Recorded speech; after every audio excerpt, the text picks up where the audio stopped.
Magandang gabi mga bossing. Gaya sabi ko, pati pare, galit na rito kay Peter Cayetano, no? Pakinggan natin si Father Robert Reyes. To Alan Peter Cayetano, shame on you. Sabi yun. Si Alan Peter Cayetano, ang Diyos niya ay hindi po Diyos ng Kristiyano. Kasi ang Diyos ng Kristiyano po ay hindi nagsasabi, mag-iiwan ako sa iyo, Alan Peter. Yung Diyos niya raw, hindi Diyos ng Kristiyano. Iba raw ang Diyos mo, Peter Cayetano, Father Robert Reyes ito. Nagsabi ng ay siya ng Peter, hindi Diyos. Hayaan mo ang Diyos na magsabi, I believe in you, Alan Peter. Huwag ka magsabi, naniniwala sa akin ang Diyos. Hinahamon ko si Alan Peter na maglagay ng pinaalsang milibadurang tinapay at sabihin mo sa Diyos mo, Alan Peter, na iyan ay i-bake mo. Tingnan natin kung palagi ko, merong ibang Diyos na darating at i-bake yung tinapay.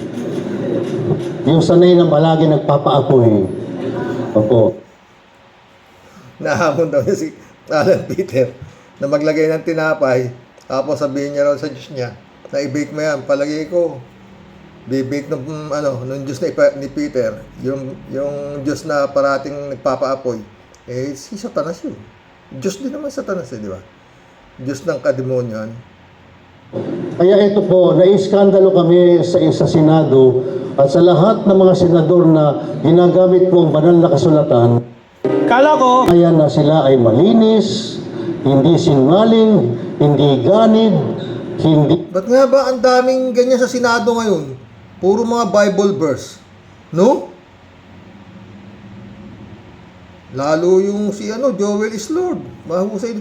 Pero parehas nito si Cayetano. Puro, ewan ko pag nakikinig ako sa Senado, may mga ganyan. Ewan ko mga boss. Pakialam ng Diyos sa inyo. Di ba matatalino kayo? Di gamitin yung utak niyo. Huwag yung binagambala yung mga Biblia. Partisan, yung paggamit po ng banal na kasulatan at ang paggamit ng Diyos bilang pagtatakip at pagpapausok sa paligid ng katotohanan. Shame on you, Alan Peter. A big shame on you. That's why Catholic priests and pastors are here to remind everyone, including ourselves, first of all, kami, lumuhod muna tayo sa Diyos at huwag natin ipagmalaki na naniniwala ang Diyos sa atin. Nakita ko, lumuhod si Alan Peter at tinawagan niya yung mga pastor na i-bless yung kadimonyohan niya. Kaya sabi ko dito, nakita daw niya si Alan Peter. Then lumuhod nga, di ba, si Peter Cayetano. Tapos tinawag daw yung mga pastor para i-bless daw yung kadimonyohan niya. Talaga si Father Reyes, the Philippine Senate is now poisoned by the demons and idols of blasphemy, idolatry, greed, lies, treachery, and conspiracy. Nalalason po ang Senado ng mga idolo at ng mga demonyo ng pagsamba sa Diyos-Diyosan, ganid, pagsisinungaling, kataksilan, at pagkukunsyabahan. Punong-puno po ng demonyo ang Senado. Kapag punong-puno ng demonyo ang isang lugar, nananawa... So tama ako, di ba? Ito ang impyerno.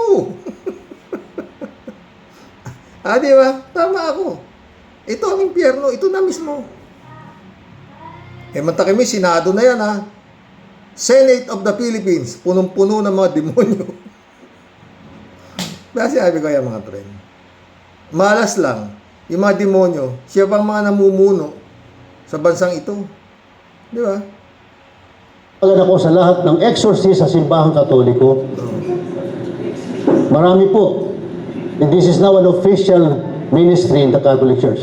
Meron bang exorcist sa Aglipay, Bishop?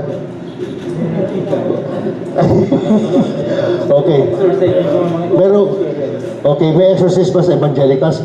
Okay, ako magdadala po ng incenso, holy water. But bago ako magpunta doon, ako'y mag-aayuno kasi nasa requirement. You have to fast and pray. You have to exercise Senate.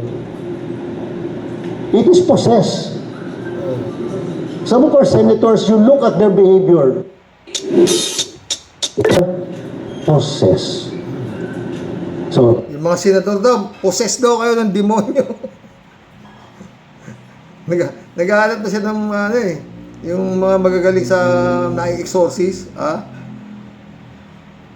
idolatry. So, the idols have to be exorcised. It needs deliverance from evil. And it needs vigorous rebuke. Pagtutuwid. Rebuke. Kailangan ituwid natin si Amy, sino pa? Si Bigote, Marcoleta. Yan, Marcoleta ay ang hilig-hilig din mag-quote ng sacred scriptures. Father, nakalimutan mo yata si Joel is Lord. Kilabutan naman po tayo. Kapag kayo Katoliko, Evangelical, Iglesia ni Cristo, you don't have the right and the privilege of just flipping over pages of the scriptures, using it to defend your indefensible position. Humility is the number one requirement Anak, vitamins time! for anyone who wants to use the Word of God. Not to defend yourself, but to defend the truth and to defend the defenseless. So, deliverance and rebuke. Ang tawag po ngayon sa upper house, the Senate, is now the gutter house. From upper house to gutter house. Salamat From upper house to gutter house. Gutter na lang tingin ni Father Robert Reyes. Napakababa na. Nito Senado na to. Gutter na lang siya. Dati upper house, ngayon gutter house na. Anong sense of humor ni Father Robert Reyes, Pero, totoo to eh.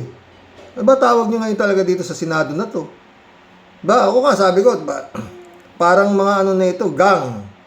Merong Oxo gang, merong itong gang. Hati! Di ba?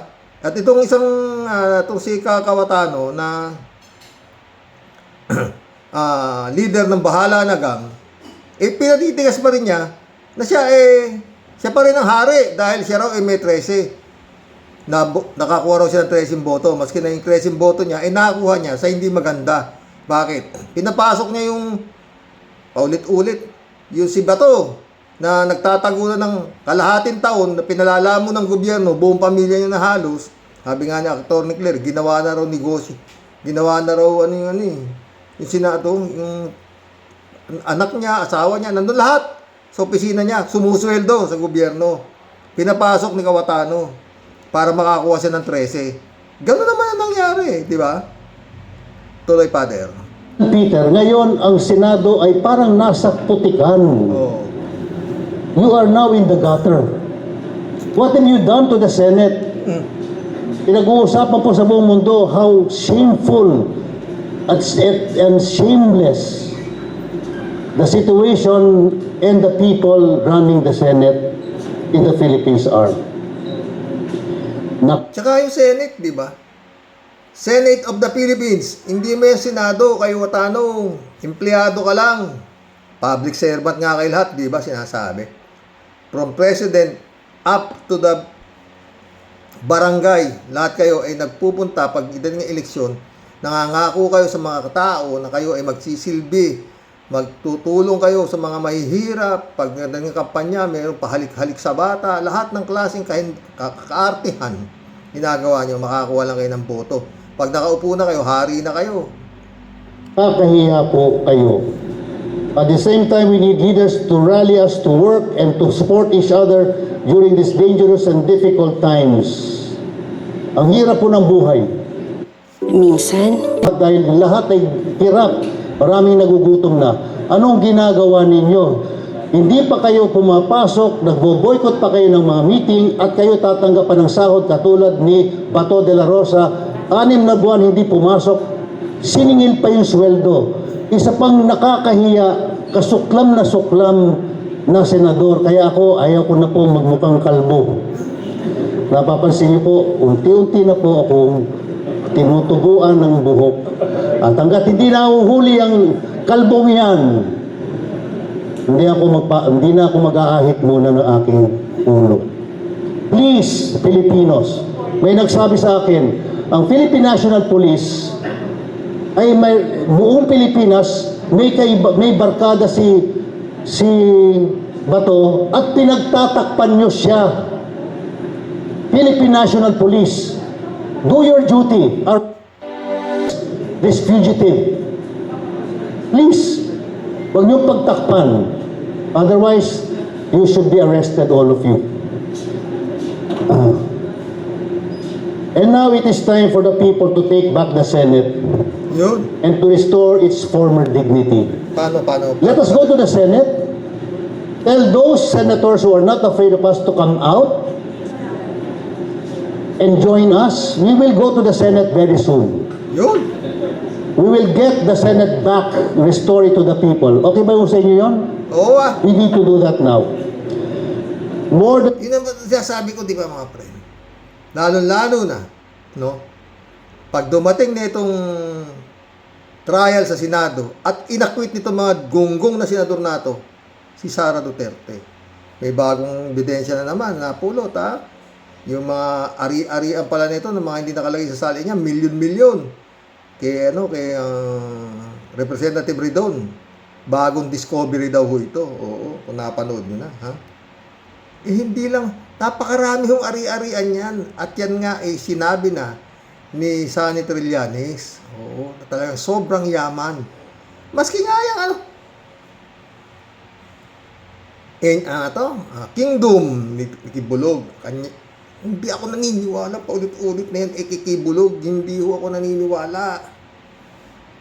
Tanga na lang naniniwala dyan. Oo. Kay appointed son, yung hindi. So siya kukuha sabi nga ni Arlinson, ilan lang naman yung miyembro niya sa buong mundo, sinasabi niya 8 milyon. Anong 8 milyon? Sabi nga ni Arlinson, baka wala pang 8,000 Oh.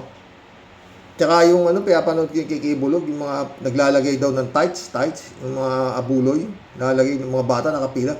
Puta na, sobre. Ang naglalagay, mga bata, doon sa basket ni Bulog. Buti kung may laman yung sobre na yun, para pinakikita lang yun na may nag-aabuli sa kanya, pero actually wala. Oh, nagtitinda nga lang si Kibulog na di ba, mga kung ano-ano na OTAP, kung ano-ano nanlili mo sa. Paano siya makakapagpatayo ng gano'n? Prayer Mountain, Holy Mountain, kung ano-anong talagang ito ho ang impyerno. Itong mga demonyo na to, ginagamit ang pangalan ng Panginoong Hesus para kumita sila ng malaki. Ang dami namang tangang na paniniwala sila.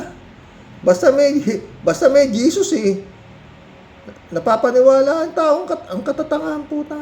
Isa lang ho ang Diyos. Oo. denunciation, we need restoration. It cannot be done by senators alone. The people must act to tell, teach, command the Senate to fulfill its mandate to serve the Constitution and the people it pledges to protect, support, and promote. Kami na po magsasabi sa inyo, bukod sa inyo na Alan Peter Cayetano, kung sino po ang nagpapasahod sa inyo at kung bakit kayo nariyan. Nandiyan kayo dahil kayo ang takapagtupad ng konstitusyon, taga-sulat ng batas na yung lower house at kayo ay magkasama kayong magtatrabaho para pagandahin ang takbo ng ating bansa. Pag hindi nyo ginagawa ang trabaho nyo, patatalsikin namin kayo sa pwesto. Is there a privilege, a prerogative for the Philippines? Sa totoo, dapat gano'n naman, di ba, mga friend? Pag na-impeach na nung Kongreso, pinasa sa Senado, mostly yan, hindi na ho nagtatagal ng ganyan. Kaya nga, fortuit Kasi, napakarami yung kongresista na nag-impeach dyan. Sabi nga, 106 lang pwede na. Eto, 257. Ano pang in-impeach na 257 ng mga kongresista. Hindi naman basta mga kongresista, kagaya Ridon, Laila de Lima, Jokno. Ang kagaling ho niyan. Ano pang dapat talakayin din sa Senado? Ngayon, katakot-takot ho ang mga abogado di Campanilla na private lawyers na handang tumulong pa. Kung tutuusin, hindi na kailangan dahil talaga sobra-sobra na sa ebidensya. Pero yun nga, kaya siguro ngayon, mga bes, baka nga tinatawag natin, baka gumana na yung konsensya nitong mga ibang, pero yung Kikimo, wala nang pag-asa yung Kikimo. Maski Kikimo Tano, hindi ako umaasa dyan na kukumbikin niya si Sara. Pwedeng pustaho yan, pitpitan ng iklog. Total, dalawang iklog ko, dilalaban ko ng pitpitan yung isa. Hindi ho yan magkukumbik. Lalo si Marcoleta. Di ba? Pwede rin ipusta yan. Pitpita na iklog. Totoo. Tuloy natin kay Father Robert Reyes. You people to terminate senators. Lalo naman si Amy. Wala rin yan. Pwede rin ilaban ng pitpitay. Naku, Diyos ko. Ano ba? Ewan. Lord, bahala ka na. Ganun lang yan. Sa Pilipino. We should.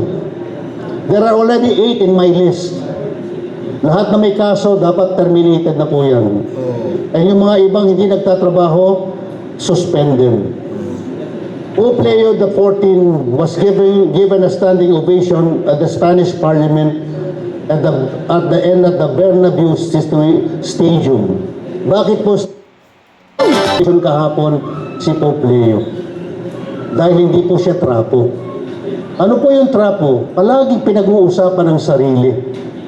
Palaging pinagtatanggol ang sarili.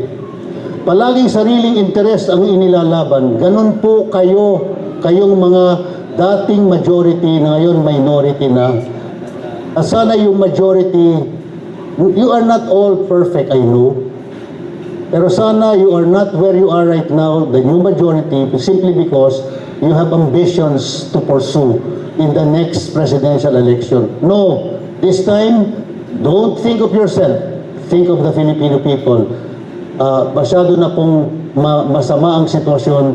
Salamat po sa ginawa ni Alan Peter. Ang peso-dollar exchange ngayon is 62 to a dollar.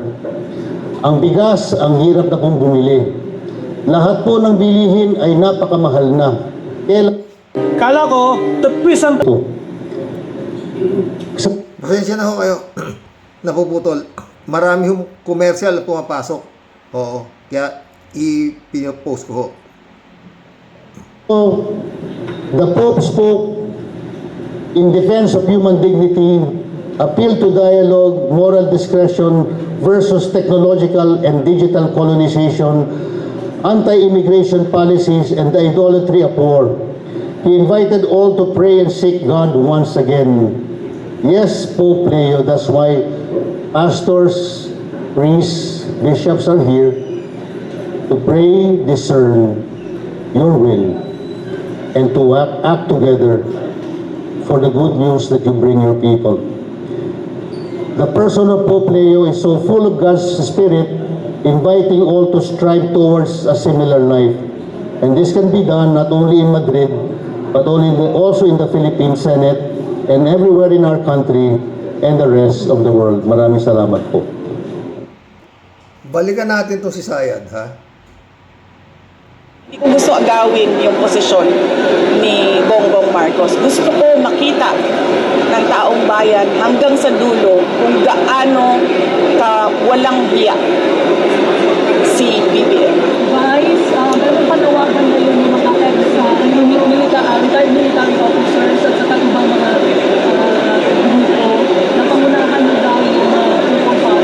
What's your thought on that? Ako, I am the Naman yan. Natapit na natin kahapon. Inano ko lang, di ba? Hindi niya raw gustong agawin. Hindi mo pa gustong agawin yung lagay na yan, ha? No? Iba ho talaga to. No? Ito nakalagay dito, oh. Kapal ng mukha mo, Sara. O, nakalagay, oh. Kapal ng mukha mo, Sara. Okay. No? Kung walang hiya ang tingin ni Sara Duterte kay PBBM, ano masasabi nyo dito? Kung para kay Sara Duterte, walang hiya si PBBM, ano masasabi nyo rito sa gago na to?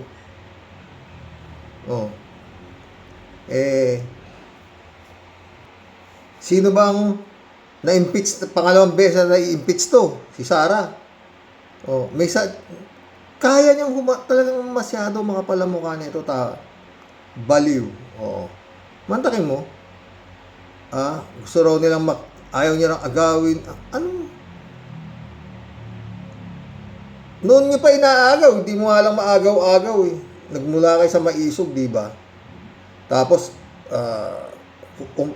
kumuha ka pa ng papatay kay BBM, tsaka kay Lisa, tsaka kay Martin Romualdez. Tapos sasabihin mo, walang yan si BBM. Ikaw itong walang ginawa, kundi walang yan itong gobyerno na to.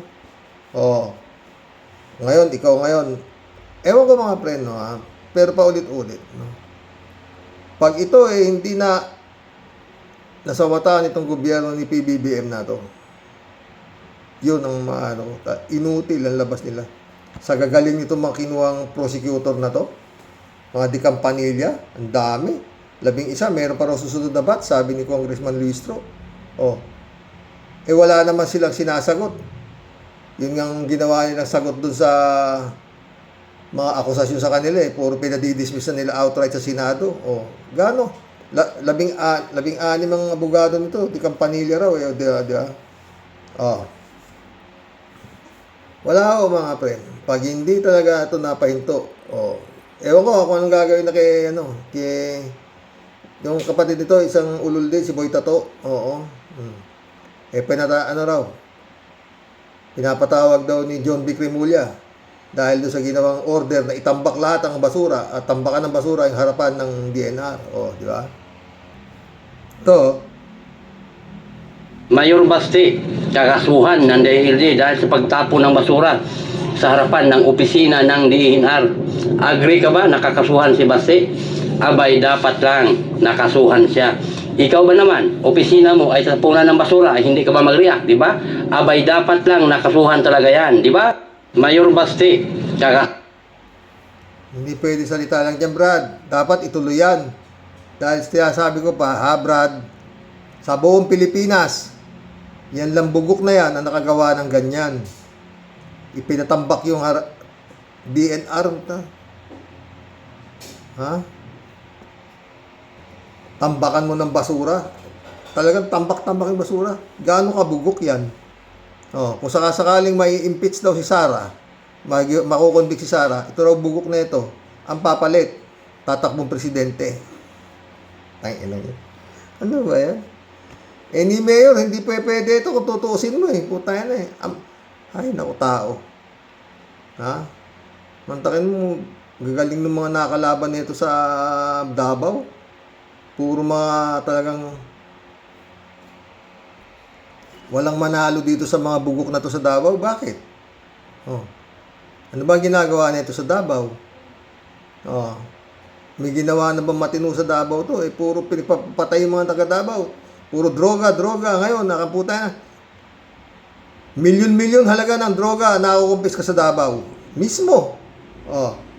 Kala ko ba nasawata nila yung droga talagang mga friend, dapat gamitan talaga ng kung nagawa ni Digong na pabomba yung Marawi, bakit hindi pwedeng gawin i-under tong Davao? Hindi pwedeng ilagay sa martial law yung Davao. Nagawa ni Digong diba, Excellency? Malalaho ang Davao.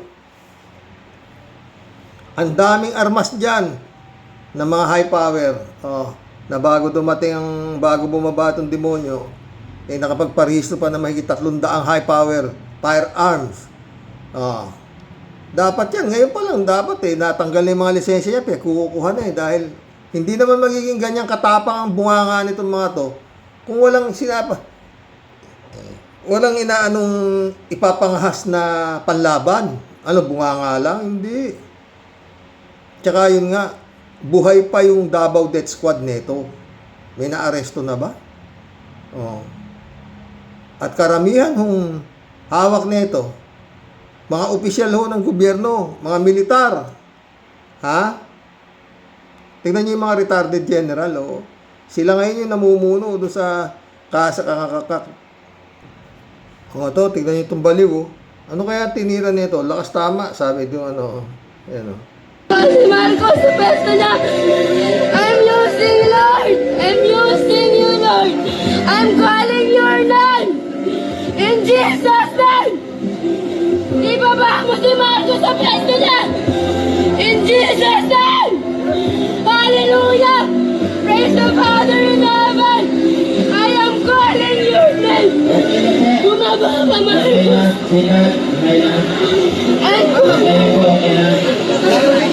I'm si Marcos sa pesto. May ataul pa, mga putang ina, talagang grabe, no, mga friend? Siguro malaki bayad nito. Gago na to. Yan, oh. I need you. We need you. We need you to be our president.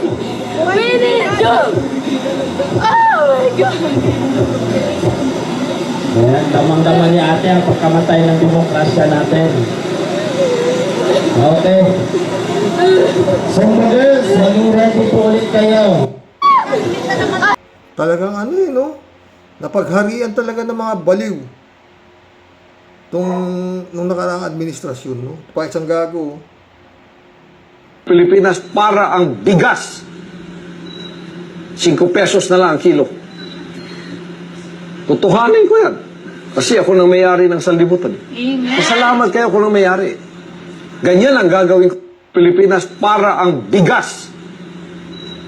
5 pesos na lang ang kilo. Tutuhanin ko yan. Kasi ako nang may-ari ng sanlibutan. Pasalamat kayo ako. Ito, yung magiging presidente ng Pilipinas daw. Putang ina ninyong lahat. Martin Romualdez, Lisa Marcos, Bongbong Marcos. Huwag ka mag-alala, ma'am, sa security ko. Kasi may kinausap na ako na tao. Sinabi ko sa kanya, kapag pinatay ako, patayin mo si BBM, si Lisa Araneta, at si Martin Romualdez. No joke. No joke. Batay po dyan sa sinasabi ninyo at sa napanood po nating video earlier, yung po bang ginawa ni VP Sara ay inciting to sedition. Based Oh? Yan pinipilit niya noon. Pag napatay daw siya, patayin yung 3. Kung sobra ka naman maghiganti. Tsaka paano mong alam? Paano kung may bumaril sa'yo, bakit si Marcos ang pagbibintangan? Ha? Ewan ko sa'yo kung ang pagsasabi nito. Baliw, di ba? Hibang. Tapos, kaya nga ako may alas to eh. Sa totoo lang. Oo.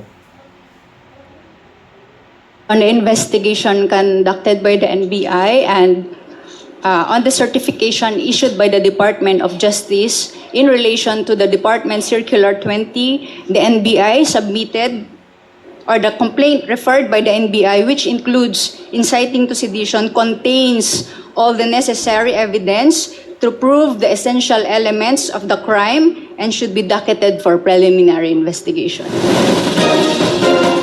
Nung pa ho yan eh. Ewan ko nga bakit wala pa yan eh. Criminal case ho yan eh.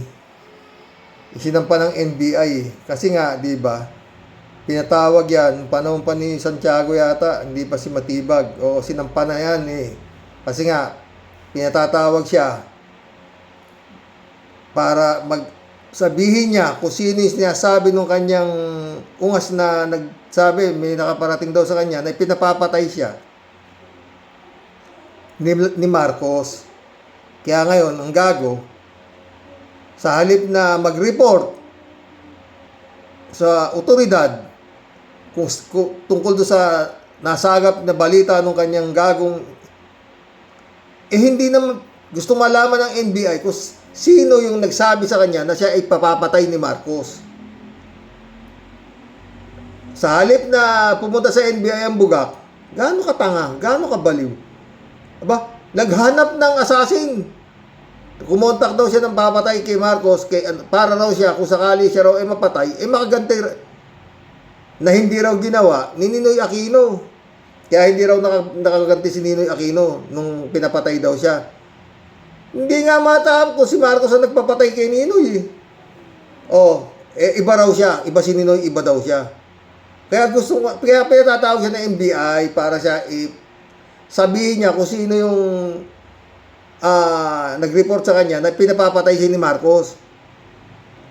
Hindi siya pumunta sa NBI, kundi ba naman gago, kaya kinasuhan siya ng NBI ng grave threat saka yun ang nangyari. Yan ngayon ang isang sa kaso niya dito sa impeachment trial na to. Hindi niya ka mapalipaluanan.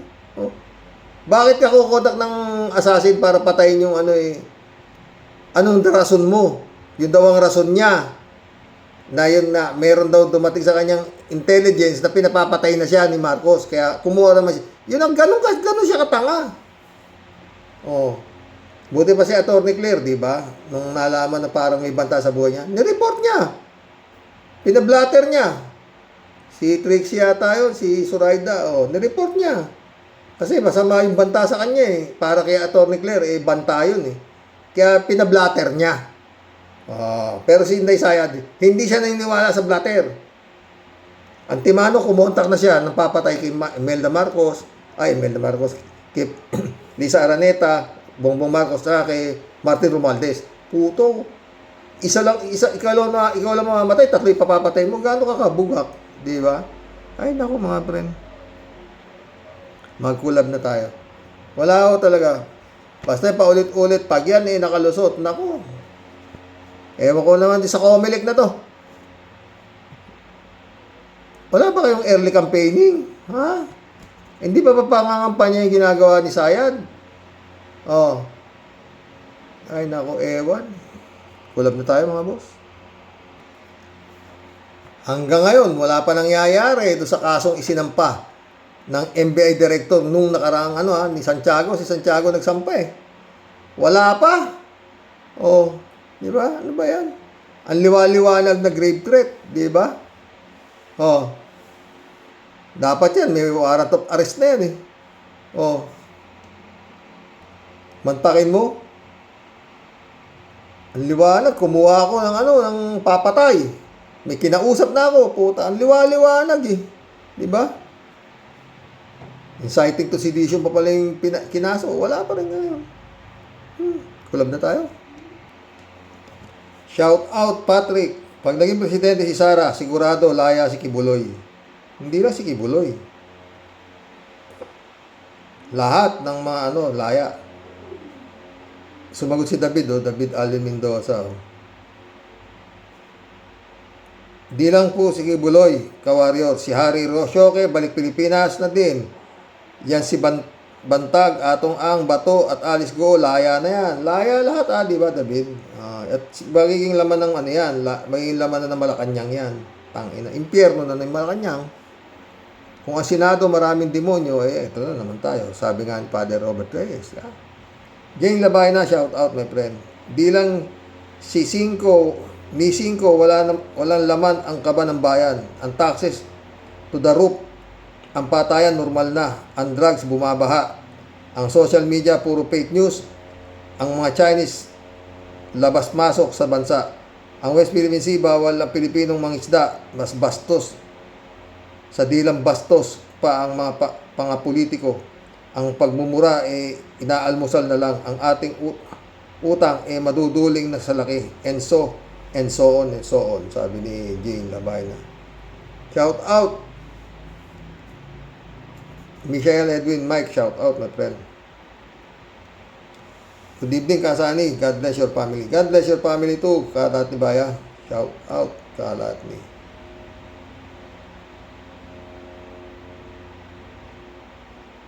David Allen Mendoza ulit to. Kaya nga ipapa-impeach kasi ayaw ng mga tao sa iyo, Inday Sayad. Naniniwala siya doon sa mga binabayaran niya nagsisigaw ng mga zombie. Duterte. David Allen Mendoza ulit to. Good evening po, Karox. Hindi lang po mukhang malala. Talagang malala na ang Sayad sa utak niya si Inday Sayad. Lustay. Sa mga speeches niya, parang silang mga dutay lang ang matuwid at puro tama ang mga pinagagawa nilang magpapamilya. Totoo yan. David ulit to.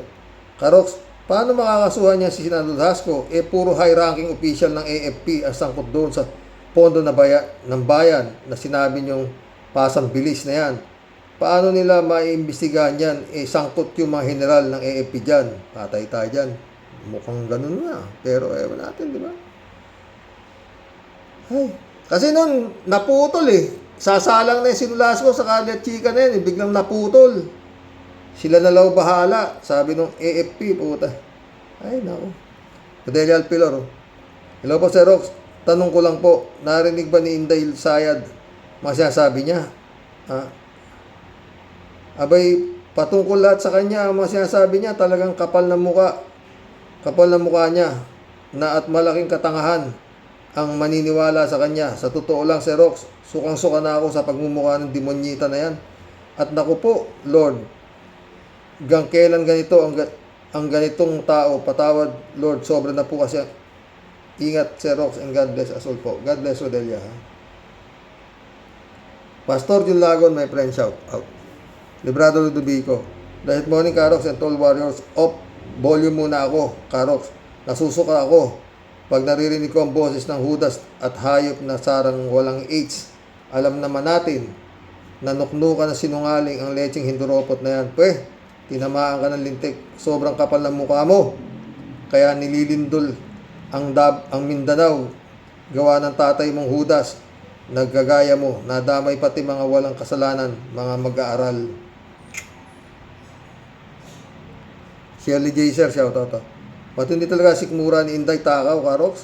Hindi tinatabla ng hiya. Ang Diyos na lang talaga ang pag-asa natin. Lahat na sinasabi niya ay kabaligtaran ng mga ginagawa ng pamilya nila. Saan naman kaya niya pinagawa yung speech niya? Ewan nga, tangin. Pinapahamak lang siya Jane Labaynaw. Ang halimaw, di alam ang salitang hiya. Halimaw nga opposite ng kabutihan. O, diba? Shirley J. Sir, sarap batoy ng kamatis, Karox? Puro kasinungalingan. Totoo.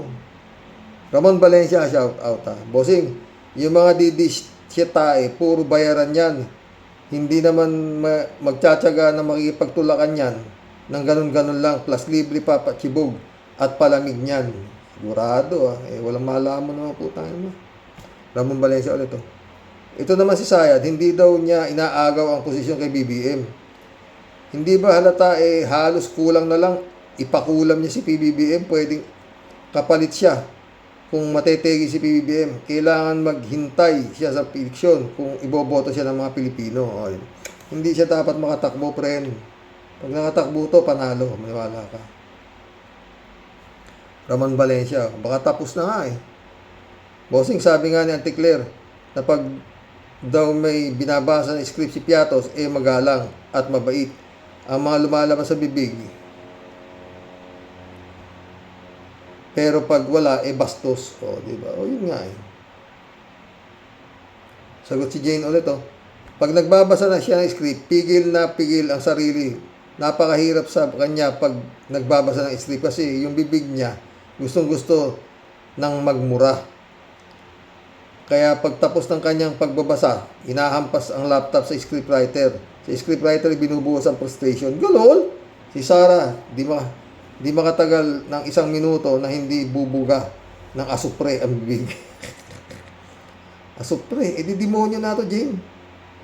Jane ulit Si Rox, bakit masama pakiramdam mo? May sakit ka ba? Huwag mo kasing dibdiwin yung si Caldero at Sarah. Basta tiwala lang kay Lord. Pray without ceasing para ating bansa. Para sa ating bansa. Keep safe, Sir Rox. Drink lot of water and relax. Ganun nga ginagawa ko, pre. Jane Labay na ulit Si Rox, talagang dibdiban ng love music kay Sarah hanggang panaginip siya ang laman ng isip mo. Selos kami niya.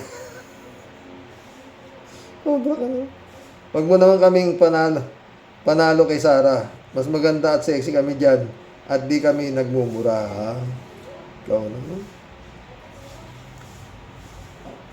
JTV Tol, good AM Tol at sa mga subscriber, gulo ng politika sa talaga habang pataas lahat ang bilihin. Nga Mary Lebron, shout out. Good morning, Sir Rox. No skipping ads. Salamat, salamat. Ha? Friends, Shermin Sapeda, shout out. Christian Sen, Annalisa Apolinar, July 7 Alcantara, shout out sa inyo, mga kabitenya. Ha? Friends Shermin, no? Muli, bumabati po ng mangiti at mapagpalang buhay po sa Sir Rox at sa buong Team Rocky Warriors the Great. Ako po, Sir Rox, ang masasabi ko na lang po, kailangan may makita po tayong matinding pagmamalakol sa mga yawang pasawayano, hanggat wala po tayong nakikitang nabibitay o pinaparada po sa luneta, lagyan po ng piring at firing squad. Diyan lang po tayo maniniwala, Sir Rox, na talagang umaandar at tinutupad po ang batas at hustisya. Pero kung yaw-yaw lang ng yaw-yaw, walang aksyon, mabuti pang daanin na lang natin sa tulog at nang makapagpahinga naman po tayo at nang ang mga utak po natin di po tuluyang makulta. Sa walang mga katorya-toryang palabas ng mga pinutukan po ng lintik. Ang mga umaandar po palagi puro mga bunganga ng sobrang tatabil, pero puro naman po urong ang mga lawlaw na lubot. Naku, ewan nga sa inyo, mga leche, mga bisit, kinam. Ang hilig sa Kinam City, dito talaga ito. Si Pusa Bunaaw, shout out. Good morning po, kuya, sa mga ka-warriors. Ay, naku po. Kaya naman di uunlad ng Pilipinas dahil sa mga gaya nila masyadong nagpapadala sa mga maling impormasyon. Ay, sobra na silang nakakabwisit. Sabi ni Chupista. Chupista ulit, Ano ba naman yung natutuan ng mga utak para magturo ng iba? Di ba, pag nagturo ka sa kaaway mo, 1 daliri, 3 daliri naman ang nakaturo sa'yo, inday. Kaya, kapal nga ng mukha. Marilo Pabianak, shout out, Gandang gabi po tayo sa mga ka-warriors. Kung hindi tayo nakasubaybay sa mga kapalpakan ni Sarah, talagang mapapahanga sa speech niya. Patawa mo ako na. Oo talagang mapapahanga sa speech niya. Pero, dahil alam, hindi siya ang gumagawa niya. Kaya hindi natin mararamdaman ang mga sinasabi niya. And, balik din sa sarili niya. God bless the Philippines. Eddie Luna, shout out. Friend, I'm Bingson, Dolor Garcia. Eman Escalona, shout out sa inyo mga friend. Brother Elias Istio, shout out. Long time no see tayo, long time no talk tayo Malay mo, baka makaluwas ako ng Manila. Tatawagan kita. Mission accomplished mga boss. Hanggang bukas po muli. Team din ni Father Robert Reyes, Ay, nako. Mga kampon ni demonyo sa Senado.